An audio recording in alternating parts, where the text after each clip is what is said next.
Welcome in to the DNVR Avalanche Podcast, live from the Toyota Lounge. Of course, powered by your Front Range Toyota dealerships. I've got good news. I've got bad news today.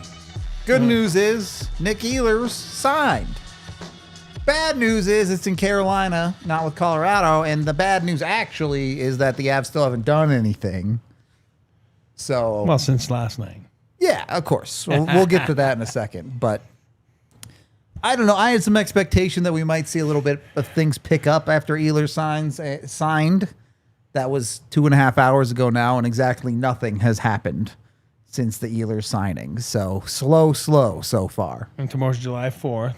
So you know everybody the weekend's going to be slow. Yeah. GMs have plans because it's been crazy last few weeks. And then they're like, let's reconvene Monday, you know. Yeah.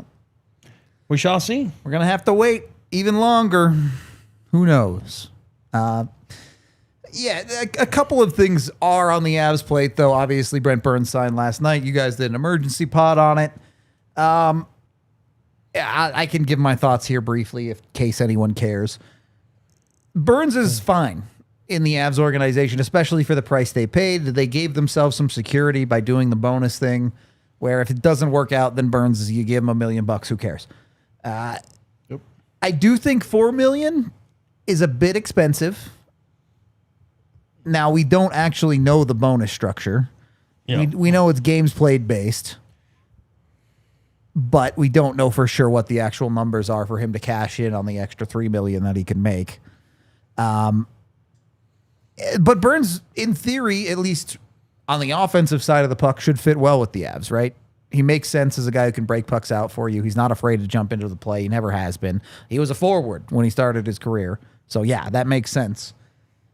He makes sense that he's a quality penalty killer. The Avs need that, especially if you're replacing Lindgren. In that capacity, at least, you would like to get Cale Makar off your power play or your penalty kill if you can help it. So, in that sense, it makes sense. Where it gets weird is that he's the fourth righty, and I know you talked about this a lot, and I'm in agreement with what Eric said last night. It's hard for me to see all four righties being on the team on October 11th or whatever opening night is. Yeah, I mean, I think Sam is Milinski. Yeah, you got to specify. Graduated, to a full-time player in my book, right? And I think in their book too, I mean, it would have been weird to give him a 2-year deal otherwise. Yeah. I mean, I think he's graduated. Manson, you're not going to scratch. It was a 1-year deal. So it would have been weird to give him $1 million otherwise. Yeah. You'd have just let the QO process play out. Oh, so you give him $1 million for, he's going to be a UFA. Yeah, perfect. It is what it is. Then do good. Go do good and get cash, cash in. What you want to do as a player. Your careers are short. And he started his later, right? Meaning age-wise in the league. Yep. So he's not getting scratched. But Burns didn't sign here today to be scratched. I don't think you're scratching. They didn't sign him to scratch him, yeah. And if you're scratching Cale Makar, then you're definitely not doing that. You're getting fired, yeah. Right? Nobody wants to get fired. And then I don't think you're scratching Josh Manson. Then you would get rid of him now if that was the plan, right? Yeah. Because he does have value. So, yeah, I would be hard pressed to think that. But you're gonna say, well, one of them can play left. No, I get that. I get that.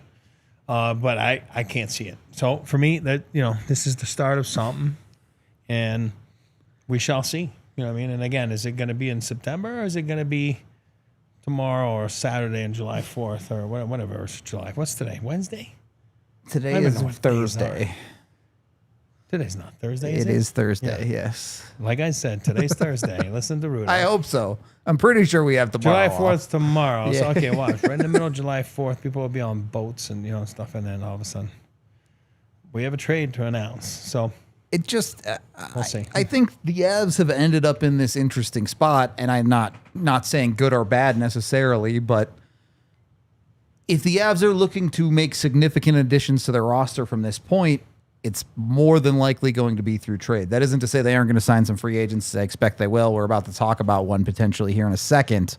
But for the Avs to, particularly on the defensive side, if they're going to do something that moves the needle significantly, it's going to have to come through trade, right? I would think. So I would think. And I do that.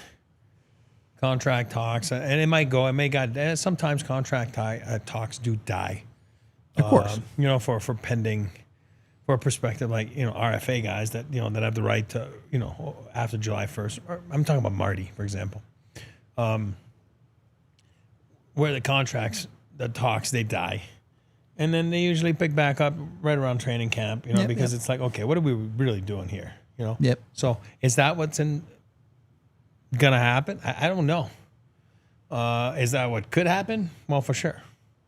Is that what's most likely gonna happen? What sounds like it, unless you do something here coming up and make trades, right? Because if you think the outcome is gonna be X on the negotiations, and you don't want to go through with it, so then you do what you just said, which is you go the trade route and figure things out that way. It's just hard to yes. Sure, if you wanted a depth guy, Grzelcyk could have made sense. A John Merrill could have made sense. God, Grzelcyk. But realistically, we should ask Chris today about Grzelcyk. At where Brent Burns is in his career, you're probably going to play him reasonably limited minutes. You're probably going to look at him as more filling that depth role as a defenseman for you. So if you want to change that top four chemistry, that top four math, you need a forward. To make it happen. Yeah, I'm saying. I know. Again, we're not geniuses. It's just common sense. So, well, not solving that problem, but to talk a little bit about free agency, the one name that the Avs have been tied to today is Joe Veleno, who was bought out just about less than a week ago, I suppose. But in that buyout window, got moved, and then the rest of his salary got bought out. So he is a free agent. Supposedly, there's a couple of teams, including Montreal and the Avs, that are talking of a potential contract with him. Veleno is a hockey player. I actually really loved him in his draft year. I really liked him, but his NHL career has been bottom six locked. Not the type of production I think you were hoping to see out of a player like that. Not for lack of ability. He's actually a pretty good shooter. If you look across the course of his career, he's like an 11% shooter, but struggles to generate opportunities.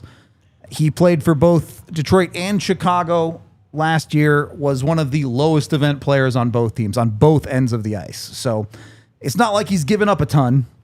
Obviously, Chicago was a horrible team, and so the numbers look really bad, but relative, not as bad as you might think at initial glance.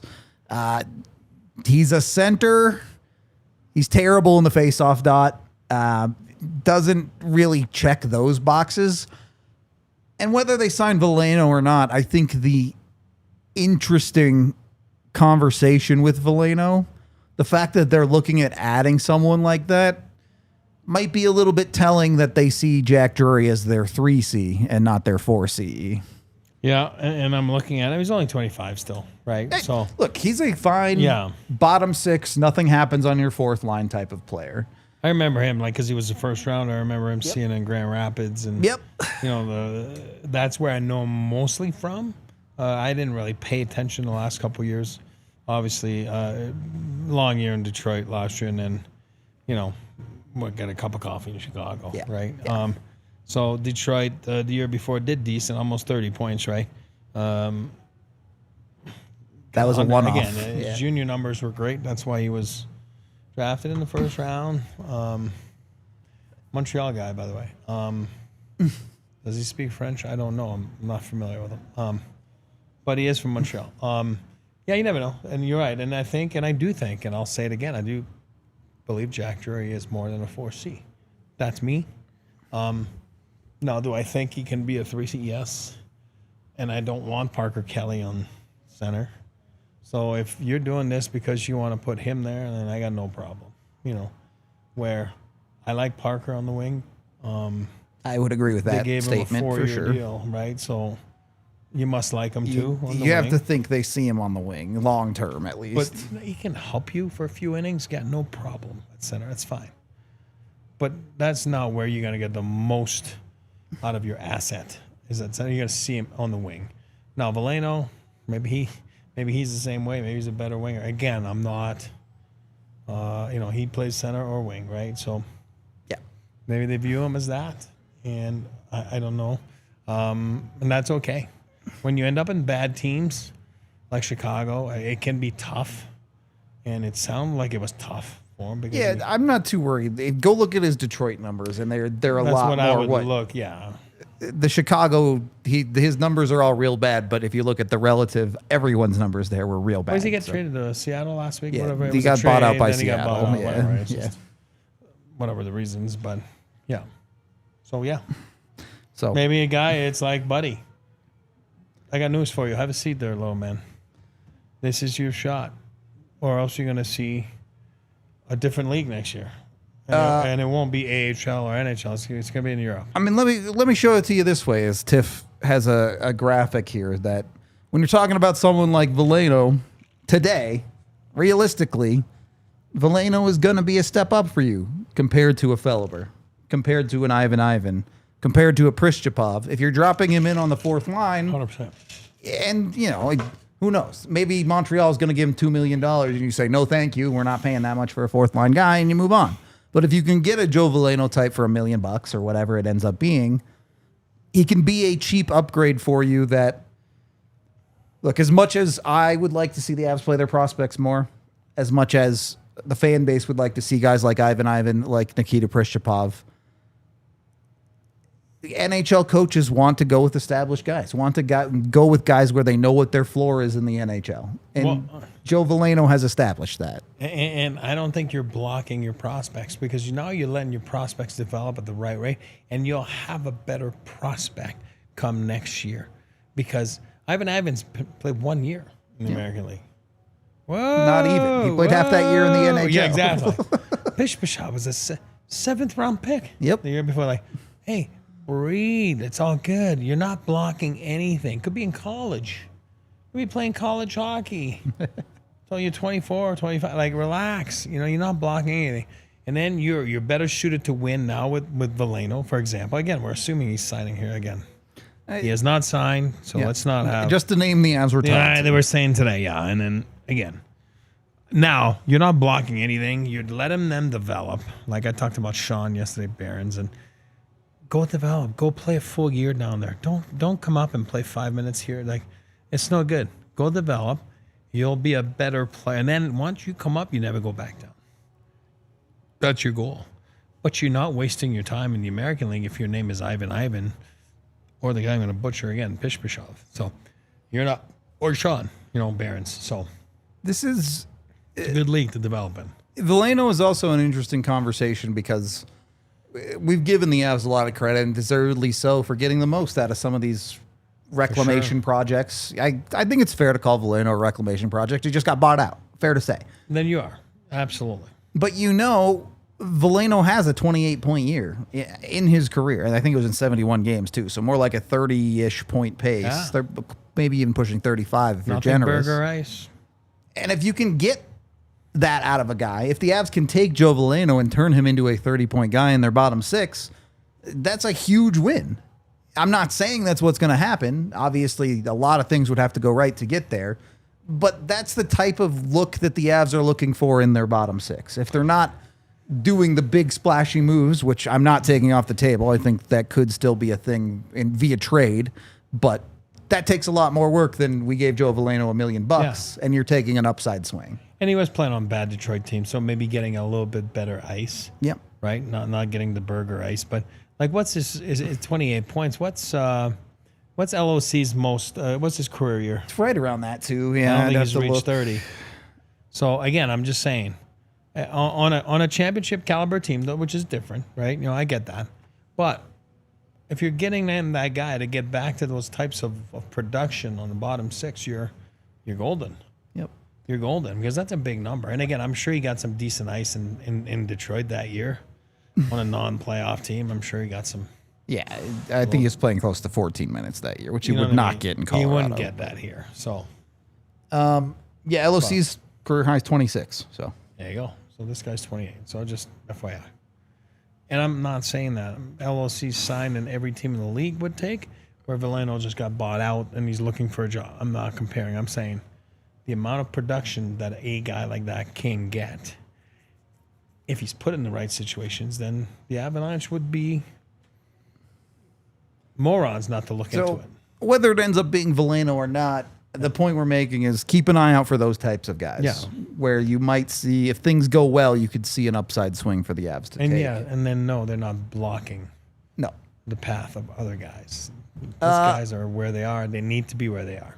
All right, we do got to take our first break of the show here, so let's make sure we're doing that. As you know, E, how many banks you got? One. Good. And is it the first bank? No. Okay, well, it should be. Get yourself with First Bank today. If you're looking for Sell me banking on it. that plays at your pace, Yeah. which these days is probably not as fast as it used to be. No. They'll slow it down for you, or they'll speed it up, whatever it might be. Tailgating, grabbing halftime snacks, catching the game from your couch. First Bank is in your corner. With their secure, easy-to-use mobile banking app, you can check your balance, split the tab on stadium nachos, or do whatever you need anywhere. Stay on top of your money anytime. It's like having a financial MVP in your pocket. And here's the play that pays. You can get $300 when you open your new First Bank checking account and use it to score tickets to your next sporting event or whatever keeps your game day going strong. First Bank makes managing your money feel like a win. No game, just solid tools to help you stay in control right from your phone even. If you're ready to take your banking game to the next level, head to efirstbank.com/bonus. That's efirstbank.com/bonus. Of course, certain restrictions and requirements apply. Member FDIC. And once you got your new $300 in your new First Bank checking account, make sure you're also hitting up your Front Range Toyota dealerships. We're here live in the Toyota Lounge, so shout out Toyota. If you're looking for a new vehicle, whatever the type, truck, SUV, sedan, hatchback, crossover, how many more types of vehicles are there? I don't know. I'm not a big vehicle guy, but I do know that Toyotas are reliable. They offer 17 different all-wheel drive vehicle options, ranging from the 4Runner all the way up to their trucks and otherwise. And they offer the most low or zero emission vehicles of anybody out there. You can even get the Tundra iForce Max if you're looking for a hybrid truck. Go jump in with Toyota today. Visit your Front Range Toyota stores at AutoNation Toyota, Arapahoe and Centennial, Corbin Toyota in Boulder, Groove Toyota in Littleton, Mountain States Toyota in Denver, Stevenson Toyota East Aurora, and, of course, Stevenson Toyota West in Lakewood. Toyota, the official vehicle of us here at DNVR, and the official vehicle of the Colorado Avalanche. So let's go places. Second period of the DNVR Avalanche podcast. We can pontificate about things all we want, and we will continue to do that in just a minute. However, we did hear from the GM himself, Chris McFarland, today. So let's hear what CMAC had to say about where the Avs stand and where things are going. So, first off, Brett Burns signing here in Colorado. What do you see him adding to the locker room? I think he's going to add a lot, actually, on and off the ice. I think his career speaks for itself. He's a character, but when, game time, practice time, elite shape, takes care of himself, committed hockey player. But I think there's also there's a juice component that he brings everywhere he's been. He's a beloved teammate. If you just talk to people and players and GMs that have been around him, this is a special person. So we're super excited to have him. Is that kind of the thing that led you to looking at him and looking into this, making this deal, or what did you identify? Well, you just don't ever know, right? Who's going to actually, be there on July 1. But when July 1 hit, Brent is that special type of guy that you check in on. And we had some discussions with Ryan Lindgren and his camp before, and we wanted to add to that, to the back end, and it just made sense with Brent. You spoke a lot in March about the Coyle and Nelson trades. There was rumors that you guys were going after Jonathan Taves. I guess has this kind of been by design to bring in veterans? Like in 2022, you had veterans that played like minimal roles, like Jack Johnson, Cogliano. Now you have these veterans that are playing more prominent 30-goal, 20-minute roles. Like, is that by design or? I think we've got, we had experience on that team too, right? Veterans, you could be a guy at 18 or 19 and plays 5 or 6 years in the league. At 25, you're kind of a veteran. So I think we're just trying to get as good a hockey players as we can in rounding out the roster. I think, back to Brent for a little bit, I think that's he's a serious, committed guy. Obviously, you don't have the career and the length of the career that he's had without taking care of yourself, and you don't start taking care of yourself at 31, 32 to play until you're this age. That starts at a young age, that discipline and that level of commitment. At least, in my humble opinion, that's what he's done for the duration of his career. And,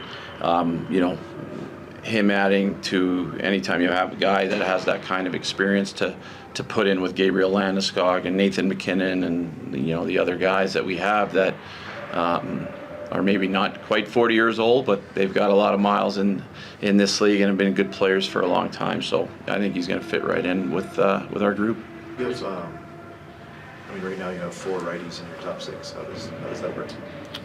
Training camp will determine that, and how Bedsy wants to mix and match in camp and see what works and what doesn't. You guys, so it's a $1 million cap hit. You guys obviously have the bonuses, baked in there that could end up drawing on next year's cap.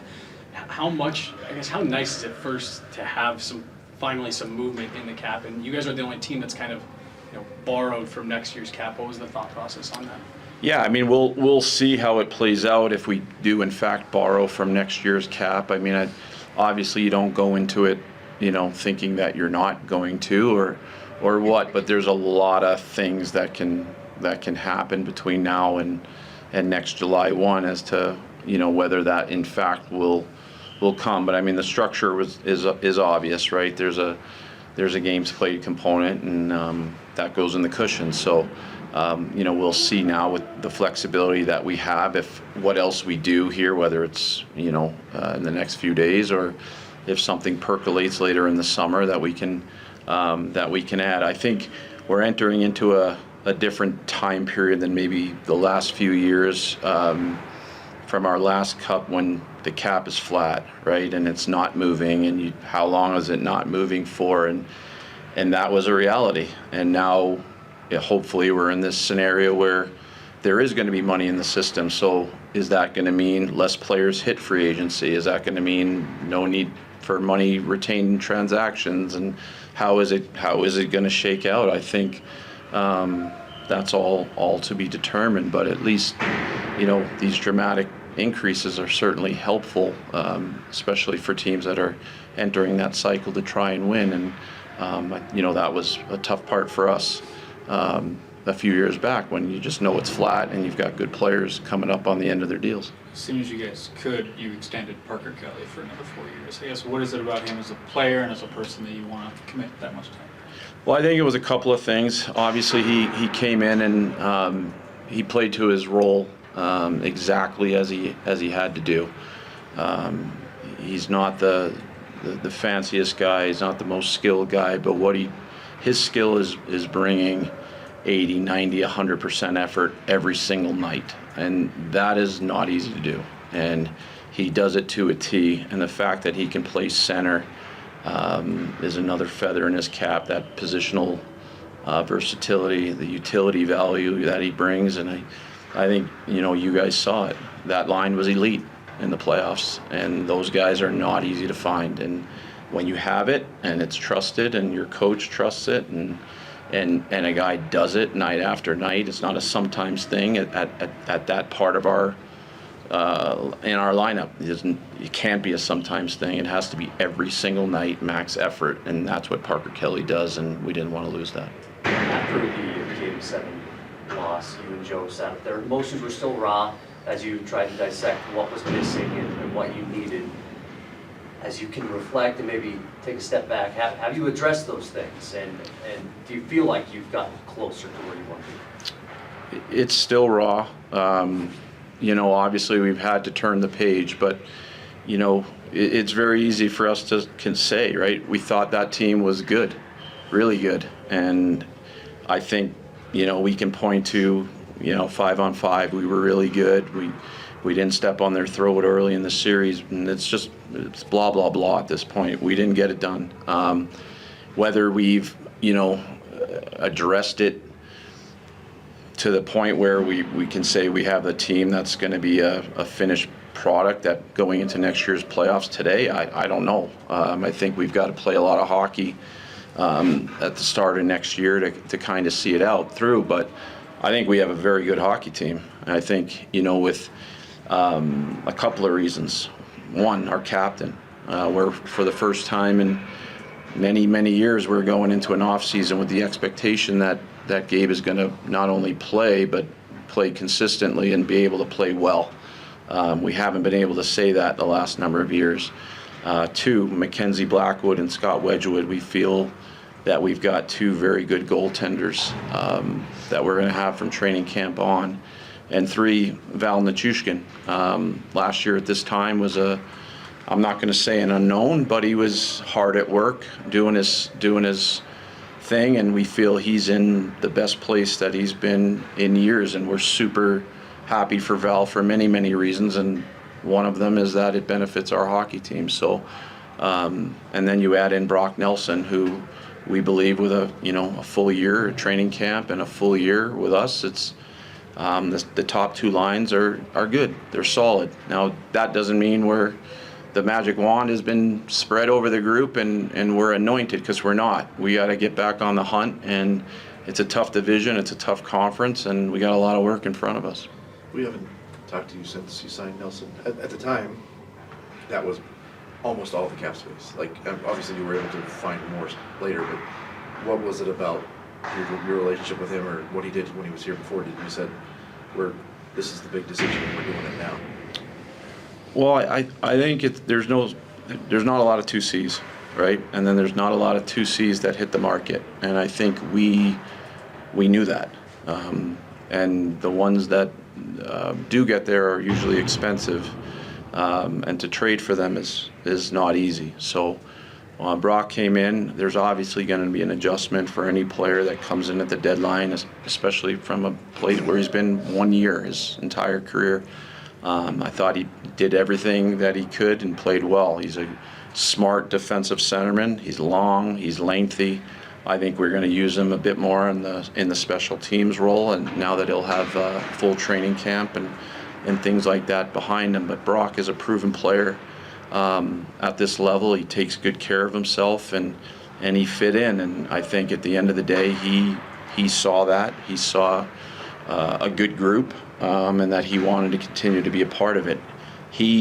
I'm guessing, I'm pretty sure, it would go without saying, he had a lot of options. I'm sure if he would have went to July 1, when you just look at the number of actual centers that hit the market go to. So the fact that he trusted, his next 3 years with us, I think says a lot about what he thought about our coaches and our group. So super fortunate to have him be a part of it. So Brock was a guy who didn't make it to market. From the outside perspective, it seemed like there were a lot of players who re-signed with their previous teams, and that free agency maybe just didn't have that same kind of scramble that it normally is. Yep. From your perspective, was it kind of the same, where options you guys were looking at then just dried up? Yeah, and I think that's potentially, it's going to be interesting to see how that it evolves over the next 12 months now, knowing that there's going to be these expected cap jumps, and will that be the trend? With something, well, obviously you have to experience and learn from and see, but yeah, it very well could be. I think there's some good players that did hit free agency, and there's still some decent ones out there for sure. So, but it'll be an interesting dynamic from a few years ago when there weren't these jumps, and you get crunched with arbitration, or you guys that are closing in on UFA, and you're just capped out. So it'll be interesting to see. With the caps jumping. It seems like maybe in 2 years it might be 110 million, something like that. Do you have the commitment from ownership that if you have to spend to the cap, that you can do that? No doubt in my mind. Ownership has always been behind us and supported us in every single way during my time here, so it's zero concern. You made a comment last week about like a less shot, 6'3", 220, whatever that Yep. height and weight and all that. Like you end up with Brent Burns, who plays on the right side. Is this, in your estimation, a finished decor, or are you still aggressively trying to make changes? I don't know about aggressively, but we're still trying to find a way to improve on both up front and on the back end. And I think that comment was more, listen, we hear the noise, we talk about it internally. We're not a team with redwoods on the back end, and we got guys that can defend, right? Taze, Kale speak for itself. Manson's probably the one guy that consistently brings that pop, and we'll see if Keaton Middleton can continue to develop. But Sam Malinsky, Sam Girard are good hockey players, and they're not big, but they are trusted. But we did feel if there is an opportunity to add some length, to add some size, and I think for Brent in particular, he's a very good penalty killer, and I think that was a big part of the draw. You guys gave Sam Malinsky that 1 year deal. I guess just where's the organization at with Sam, and what was kind of the thought, because he's a UFA at the end of next year? Yep, he is. I think he had a very good year, right? For he's not a kid, but he's not an experienced pro, right? So you want to see it, right? He signed with us. He was a very good player with the Eagles. He comes up, he does a nice job, and then last year's his first sort of taste of the NHL, and I think he played well. I think Sam would say, in January it was you can hit a wall, right, when you're not totally used to it. But I think he used that the Four Nations break as a reset really effectively. He can skate. I think you guys all see the flashes of the shake and bake in his game inside the offensive zone blue. He's an attacking type of player with the puck. He can skate. He can really shoot it. Obviously, there's not a whole lot of room at the end on the power play for a defenseman, but we know he has that in him, and we're just hopefully going to continue to see another bump in his game. And what will that look like? Is it him forcing his way into an 18-minute a night role? Is there a jump offensively with confidence and with another year of getting stronger in his own development this summer, which he's going to do? I think we'll know very quickly Christmas time as to where he's going. But I think he did a good job establishing trust with the coaches and showing that he's an NHL player. Speaking to the defense as well, after the draft, you talked to us about a couple names you were circling back on. Eric Johnson was not one of those. Have you had any conversations about his return or what his future might look like? We've talked with all of our pending UFAs, both before and since, and we'll continue to see if there's something that makes sense. But right now, we're gonna sit tight and assess the market and talking with other GMs and see where we're at. A few last ones, guys. Go ahead. It's felt like a slower free agency across the league. Ehlers comes off the board today. Is there an expectation that we might see a flurry of action on these second-tier guys, or are you really gearing up for a long-haul free agency? We're keeping tabs on a few things, both free agents and some other things, but right now I think we're gonna assess and monitor, and if something makes sense financially and term-wise, we'll keep our eye on a few things, but we'll also look at other options as well. You in on the pickleball game today? I am not in on the pickleball game today. They're lucky. Thank you, guys. Thanks, guys. There you go. So straight from CMAC's own mouth. They're working on some free agency things, but also some other things. We'll see if anything comes to fruition. We are brought to you by Empire today. Picking the right flooring and the right colors for your space is important. And you can do that with Empire today, and they're free in-home estimate. They'll send out a professional right to your house. They'll bring swatches. You can see the flooring in your space. E, are you about to betray me? Yes. Are you a carpet guy or a hardwood guy? I'm a hardwood guy. You're a carpet guy. I'm betrayed again. Yep. I like my cozy little feet on a nice soft carpet. The hardwood hurts my tiny feetsies, all right? That's why I go with carpet with Empire Today. He can go with the hardwoods. He'll get the pretty looking stuff. I get it. It looks nice. Whatever type of carpet you're getting, get that free in-home estimate from Empire Today. And you can get $350 off your new floors because of the DNVR code. Jump into EmpireToday.com/DNVR to get that discount. Get your in-home estimate scheduled. Or, of course, you can always call 1-800-588-2300 Empire. You can find more details again at EmpireToday.com/DNVR.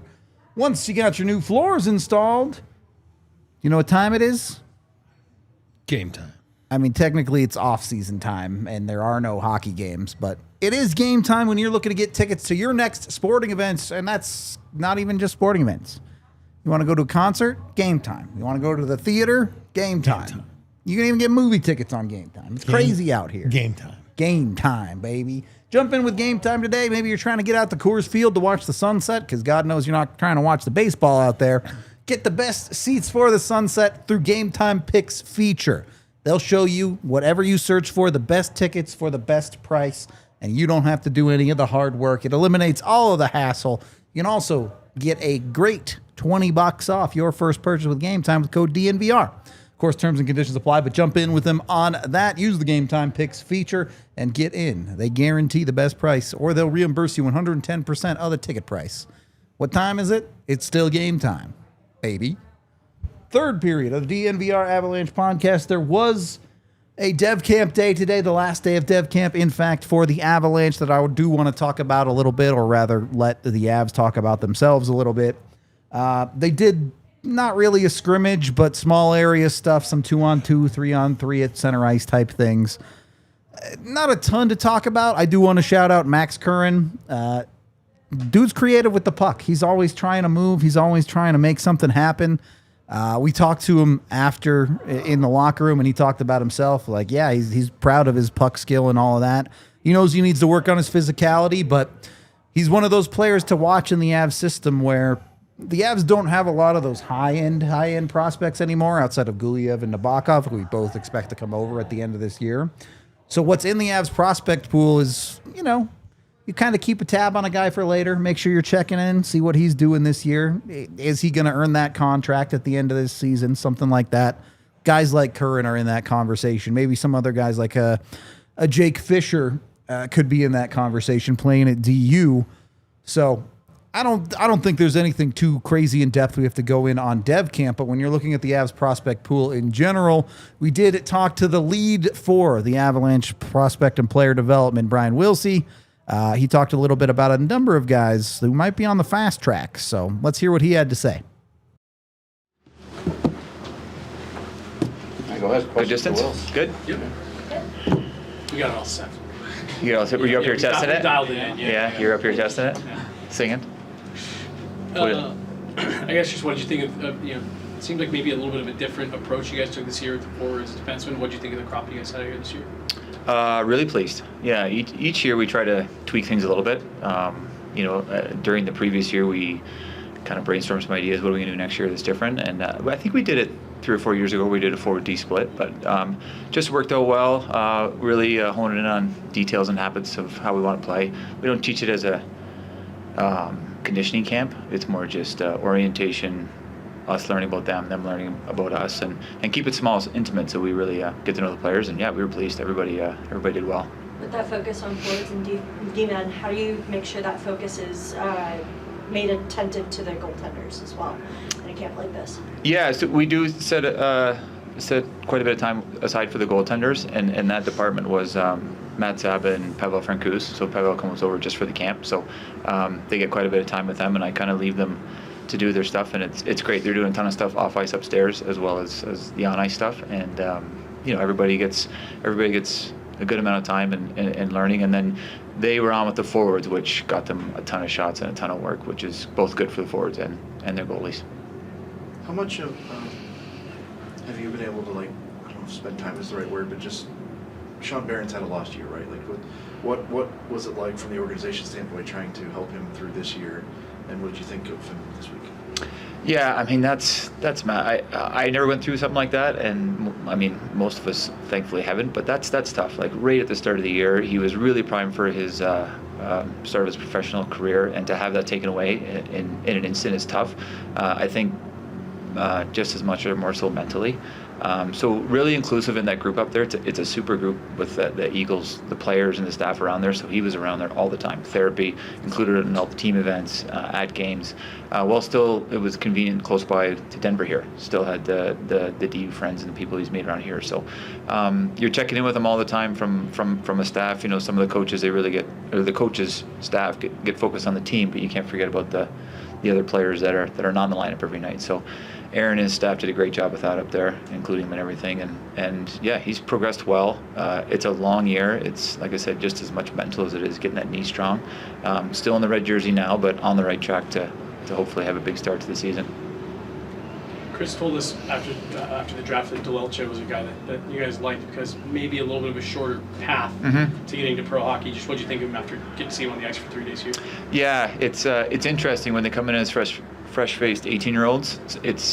They look like fresh-faced 18-year-olds. A lot of them do, and that's to be expected. And that's a long path, especially for defensemen. But to come in a bit older, he does look that part. And playing in college hockey, especially in Hockey East, you know, he has that seasoning. So you notice that he's a bit farther down that development path, which is desirable for us as a draft pick. And then in the development world, where we can, you know, we're not fast tracking him, but he's a little bit farther ahead than maybe some of those CHL players that we have taken. So excited to work with him in a really good program there at UMass. Obviously, we've had some players come through there, so excited to see him keep developing there. But a good first impression for sure.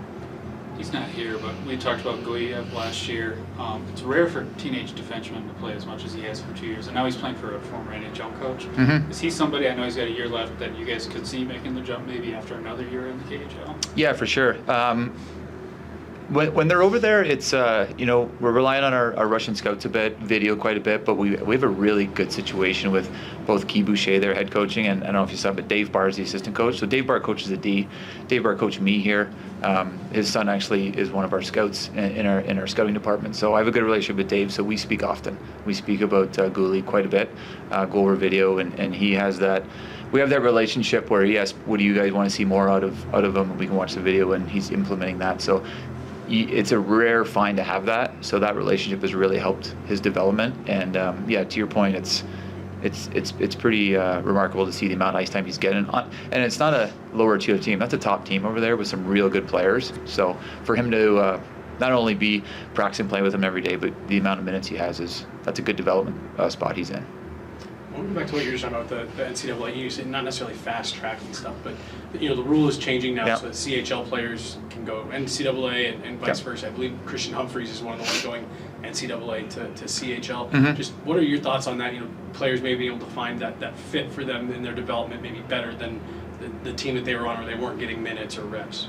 Yeah, Christian Humphreys, who you said that was, it worked great for him. You know, in Michigan, you know, as a true freshman, that was a lot. That was a big step, and he was able to go to Ontario League to Kitchener. He slotted in as a first-line centerman and played there the whole year. So that really worked out well for him, and it benefited us, I believe, as opposed to being the 13th, 12th forward at Michigan. So, yeah, the rule, it's going to be interesting to see how it unfolds with the new CBA and signing windows and all that stuff. I'm not clear on how that all is going to work out, but as far as development path and where they're playing, they really do have a choice. And ultimately, the player and the agent, their family make the choice which way they go, and you know, do they leave junior to go, and that's up to them. We offer opinions, but we don't push them one way or the other. We're just working on developing with the team they're with. So that's a prime example of it working well. There is a distinct difference in the two. You know, junior is quite a bit younger and a little less developed, whereas college it seems to be getting a bit older and heavier to play. So that's the difference there. So for him going to junior was a good move. With a thinner prospect pool just in general because of the last few years for the Avs, is there more emphasis on developing in-house the guys you have, or is the reality some of these kids may end up being trade pieces as well? Yeah, I think we're definitely not changing our focus with the developing the in-house.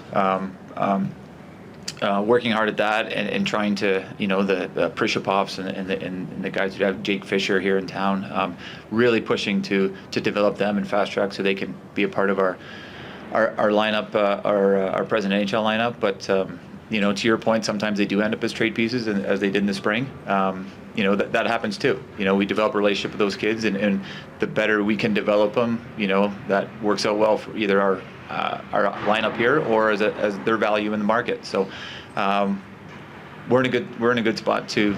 It's exciting to be in that spot as opposed to having 30 prospects out there that we're trying to develop because we've had so many picks. I like this. It's exciting. And then the other side of it is free agency. Trying to find the next Logan O'Connor or Sam Belinsky. So that's a big resource for us, and we are a desirable place for them to come because we have openings.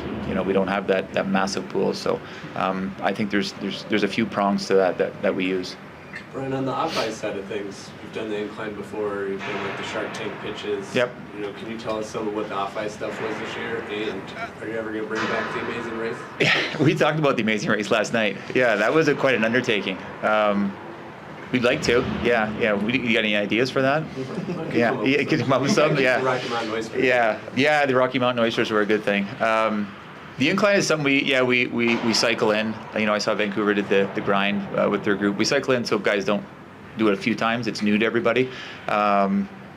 This year, our sports performance coach, mental performance coach, she was in town, did some with them.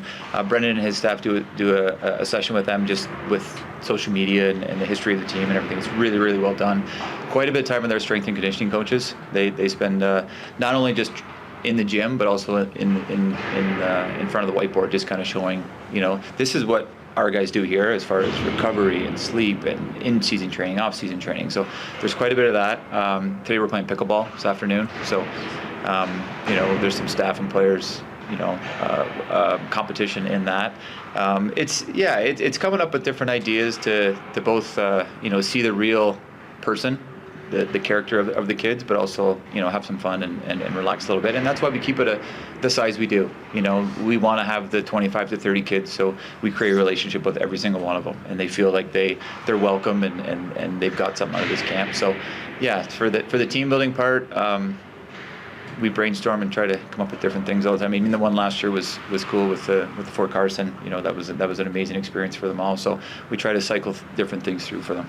The team makes a trade like last week where Gavin Brentley's a big piece of it. Do they pick your brain at all about kind of how he's developed, and I guess just your general thoughts on it? Yeah, I mean, that was a question. Since he's put a year pro, so we generally don't bring year pros to development camp. But there's quite a few of our staff who knew him well.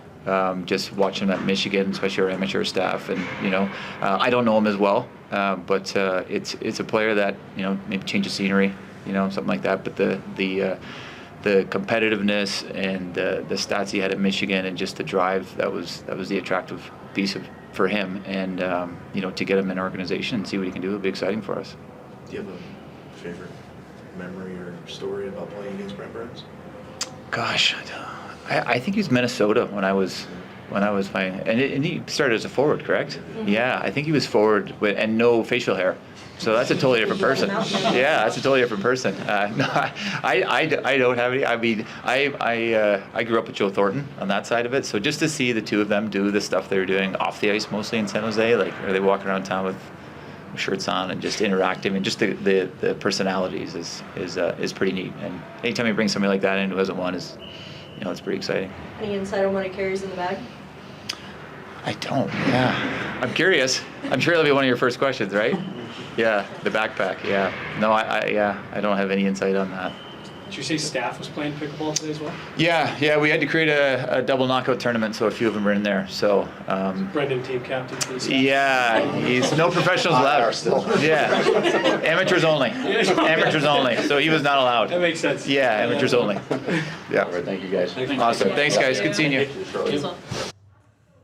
So, Willsie, always a great interview. Yep. I mean, he did throw Prischapov's name out there as a potential fast track to try and get him NHL ready. Is there a chance? Is there a chance that guy becomes an NHL regular? Let me expand it. Do you think anyone in the Avs prospect pool earns a full-time NHL job this year? This year, no.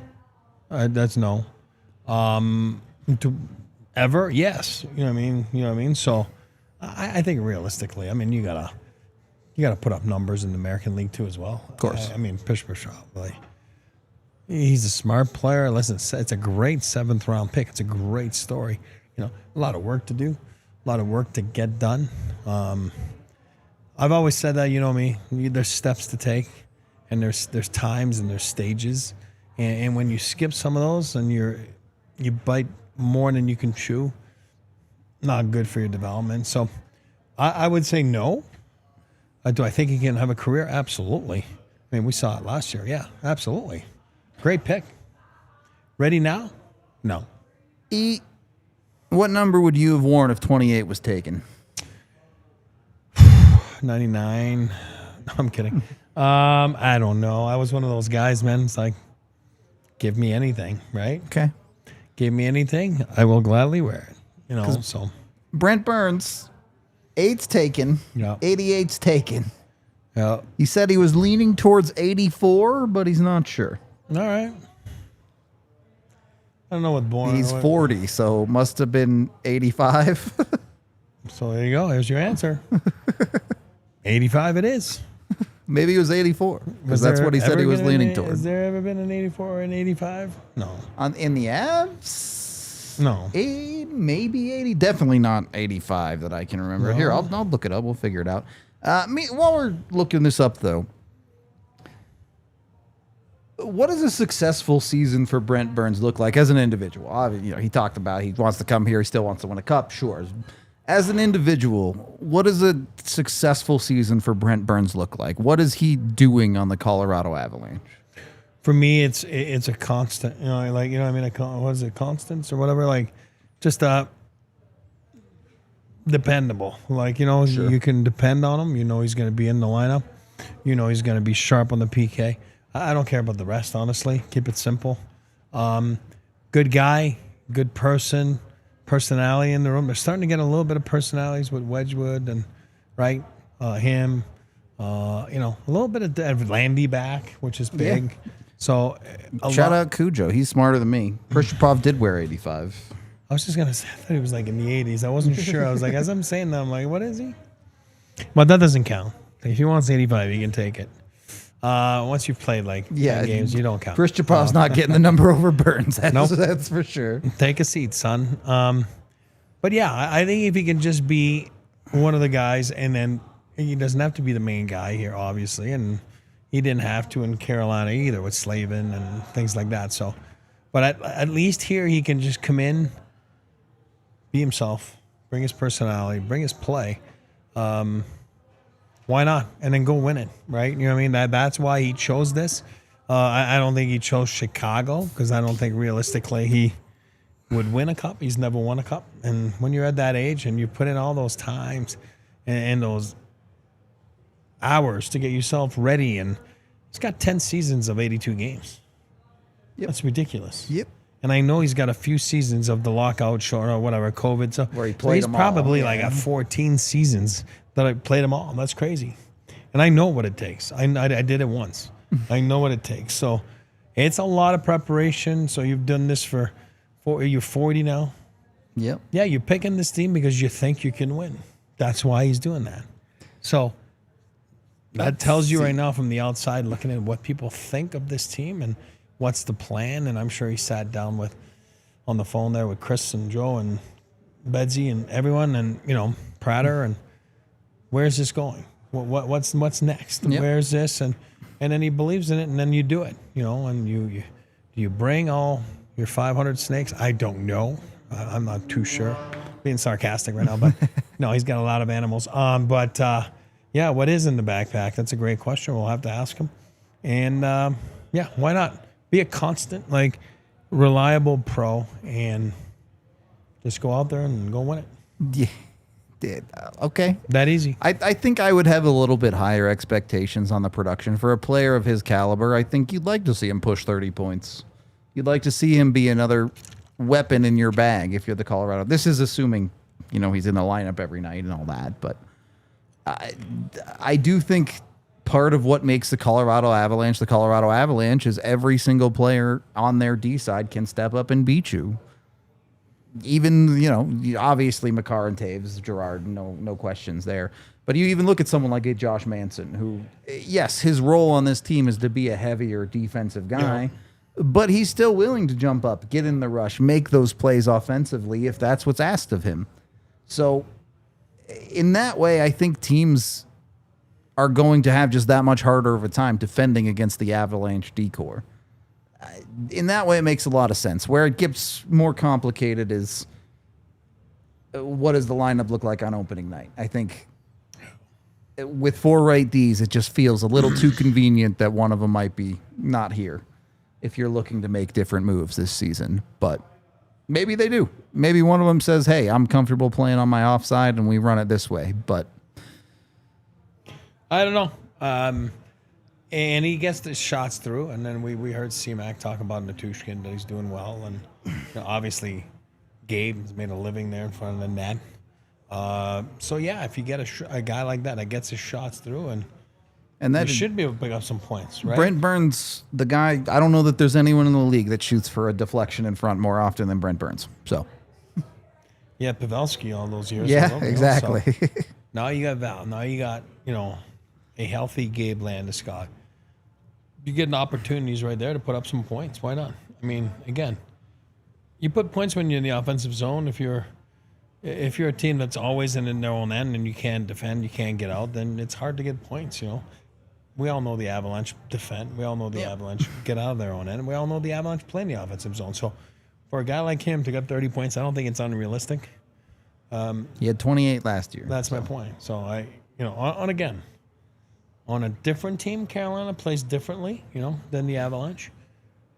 Nonetheless, he's a guy that can put up points. And again, it's all going to shake out by the first night. And sometimes, Yeah, I mean, look, I'd love to sit here and tell you heading into 4th of July weekend that the Avs are done and we won't really hear any news for the next 2 months. But the reality is the Avs aren't done. They're going to have work to do this offseason, and certainly you expect more out of them. Now, McFarland said it in his presser, things might drag out this summer. We might see things go a little bit longer than we're used to before things get slid into place, the right guy becomes available, whatever it ends up being. But it does feel like the Avs are going to be continuing to chip away at this probably until August for some of those minor pieces that we've talked about that they like to pick up late in the year. But I'm pretty comfortable saying what their lineup is today will not be their lineup on opening night. I'll put it to you that way. I'll second that with you. So yeah. Grizzly. Grizzly's an option. I had to throw it in there, Tiff, sorry. We talked about Veleno earlier, but I do think I'm not as confident in this, but I would be surprised if the Avs don't add one more significant piece to this lineup. What do you want to define as a significant piece? Whatever. I'm not going to nitpick into it, but I don't think it will just be fourth liners and bottom pairing D that they do this offseason. No. I'm surprised, though, that the cat, meow, is not signed for like $2 million in San Jose or whatever it is. Yep. I'm surprised, honestly. I mean, who knows? Maybe the cat's staying. Meow. They have what? A decent chunk of, it's like $4.5 million if you throw two random guys on the fourth line that they have to work with. So they have the cap. We'll see. I do think they will spend more of it, but the Avs are going to take their time and make the right decision. I can't confidently say that they'll make the right decision. I hope they do. But we won't know until they make it. So Cat is now part of Colorado. He's probably like spending 4th of July in Vail, so he's waiting for a big announcement in Vail by the fire. He's in a sauna. Oh, shoot. Somewhere, because there's one every 2 feet in Finland, all right? Every corner's got a sauna on it in that country. All right.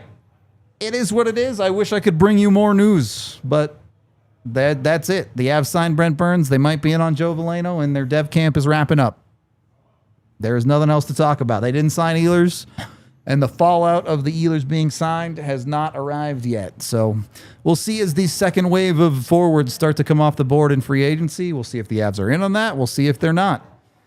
You know you can find us 5 days a week Well, actually, it's only 4 days this week because it's a holiday. But on non-holiday weeks, 5 days a week right here, AJ put out a ton of written stuff, including something on Brent Burns. Go read that. You can become a diehard today for just $36. A great deal going on to do that. Support us. Do all the good stuff. There is a very real possibility we're back for an emergency pod in an hour. It's on the table. But for today, we are out of here. This has been the DNVR Avalanche Podcast from the Toyota Lounge, and we'll see you hopefully on Monday. We all silly like the mayor.